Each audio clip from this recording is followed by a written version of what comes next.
Assalamualaikum warahmatullahi wabarakatuh. Berjumpa kembali dengan catatan Syafiq Hasim. Jika tidak ada aral melintang, vaksin COVID-19 akan mulai disuntikkan kepada kita semua pada awal tahun depan. Ini kabar yang menggembirakan bagi kita semua. Namun, masih ada hal yang mengganjal, terutama bagi kalangan umat Islam di Indonesia, bahwa vaksin ini mungkin masih menggunakan bahan non-halal di dalamnya.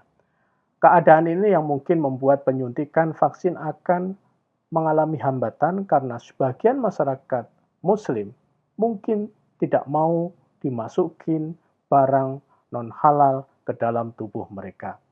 Kita tahu hal ini berdasarkan pengalaman-pengalaman yang berlalu.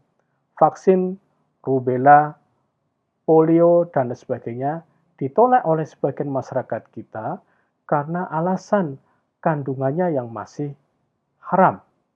Meskipun MUI telah mengeluarkan fatwa tentang kebolehan menggunakan vaksin-vaksin di atas, namun fatwa itu sendiri isinya masih bersifat ambigu.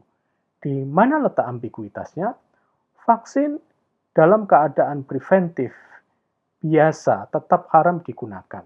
Vaksin baru menjadi halal jika kita berada dalam keadaan darurat. Selain itu, memang tidak ada vaksin halal atau obat lainnya yang bisa dijumpai. Di sinilah letak ambiguitasnya. Jadi vaksin itu bukan halal karena barangnya memang halal, namun karena keadaan yang mengitarinya. Landasan yang digunakan adalah pendapat yang dipegang di dalam tradisi madhab Syafi'i yang mengatakan jika mengambil manfaat dari barang haram itu hasilnya tetap dianggap haram. Saya khawatir jika fatwa MUI tentang vaksin COVID-19 akan berisi seperti di atas. Memang dengan alasan darurat yang mengancam kematian, lebih baik makan babi daripada mati. Pertanyaan kita, sampai sejauh mana masyarakat kita bisa seragam menerima definisi darurat tersebut. Kita tahu bahwa meskipun sudah banyak korban nyawa, namun dalam memandang apakah keadaan COVID-19 ini sudah masuk ke dalam definisi darurat atau belum, masyarakat kita masih berbeda. Sebagian masih menganggap bahwa COVID-19 belum masuk dalam fase darurat. Hal ini bisa kita lihat di mana masih banyak orang yang menganggap COVID-19 itu tidak mematikan, bahkan tidak ada. Mereka tidak mau memakai masker dan menjalani protokol pencegahan. Jika fatwa MUI masih menggunakan argumen darurat karena ingin teguh dalam memegang madhab Imam Syafi'i, maka fatwa tersebut bisa jadi tidak begitu berguna bagi mereka yang tidak percaya adanya darurat. Kita jangan meremehkan keadaan ini karena faktanya masyarakat kita masih banyak yang menganggap jika kita sekarang dalam keadaan biasa saja. Disinilah yang saya sebut fatwa soal vaksin di atas. Fatwa dengan argumen kedaruratan akan efektif apabila 100% penduduk Indonesia itu percaya bahwa sekarang kita dalam keadaan darurat. Indonesia itu sebagai keyakinan hidup di negeri kita.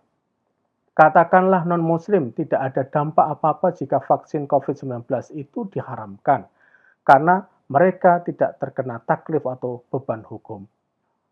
Itu memang benar adanya, namun kita juga harus memikirkan keselamatan sebagian orang Islam yang merasa jika kita memang benar-benar membutuhkan vaksin COVID-19 karena kita ingin hidup terus.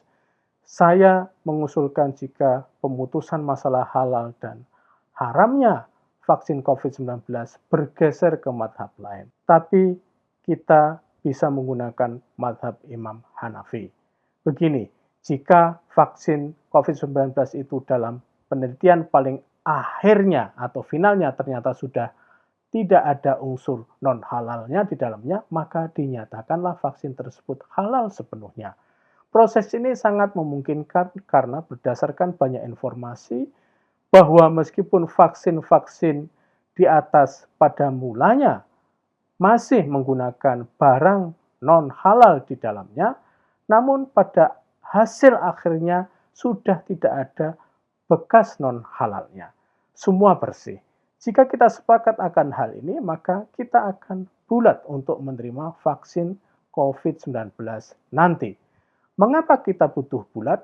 Dalam kehidupan kita sehari-hari sebelum era COVID-19, kita masih selalu disibukkan dengan perdebatan baik di dalam agama maupun antar umat beragama. Pemicunya tidak selalu masalah besar, namun kadang-kadang persoalan yang bersifat kecil, persoalan khilafiyah.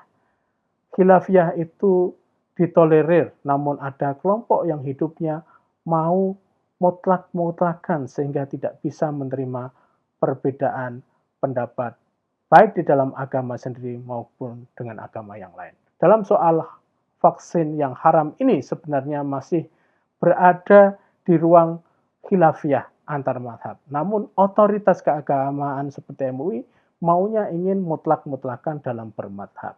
Cara seperti ini sebenarnya tidak sesuai dengan corak Indonesia yang memang dari sananya sangat variatif dalam suku, keyakinan, dan aliran keagamaan. Bahayanya cara mutlak-mutlakan beragama itu kini sudah mulai dimasukkan ke dalam hukum dan kebijakan negara. Karena berbagai alasannya, kadang pemerintah bisa juga menerima, bahkan mendorong terjadinya proses pemasukan agama ke dalam politik atau kebijakan. Kini kita semua hidup dalam keadaan yang sangat sulit. Kematian mengancam dari sudut-sudut yang kita tidak ketahui. Tetangga, teman, saudara, anak, orang tua, istri, suami, dan lain sebagainya. Semua kini terancam dengan keadaan yang mengecam. Mari dalam keadaan yang sangat sulit ini, kita bersatu dalam pendapat bahwa vaksin COVID-19 itu boleh digunakan, bukan karena keadaan darurat saja, namun dalam keadaan yang biasa untuk pencegahan. Mari kita sepakat untuk satu titik ini saja. Saya sangat berharap lembaga-lembaga fatwa yang akan mengeluarkan fatwa memiliki pandangan demikian adanya. Apa jadinya jika dalam keadaan yang mengancam ini kita memproduksi fatwa yang justru menjauhkan kita dari harapan kebersamaan hidup. Sebagai catatan, mayoritas umat Islam, para pembuat fatwa sebaiknya jangan egois dalam mengeluarkan fatwa COVID-19, fatwa vaksin. Kita jangan pikirkan bahwa penduduk Indonesia hanya kita saja yang beragama Islam, namun juga mereka yang beragama non-Islam. Bagaimana fatwa vaksin COVID-19 itu yang bisa membuat keadaan damai bagi Muslim dan non-Muslim adalah tantangan kita bersama sebagai mayoritas umat Islam. Mari kita sambut vaksin COVID-19 dengan senang dan optimis. Bukankah menjaga hidup itu jauh lebih penting dari semuanya? Karena dengan hidup kita bisa menjalankan agama kita. Demikian, wassalamualaikum warahmatullahi wabarakatuh.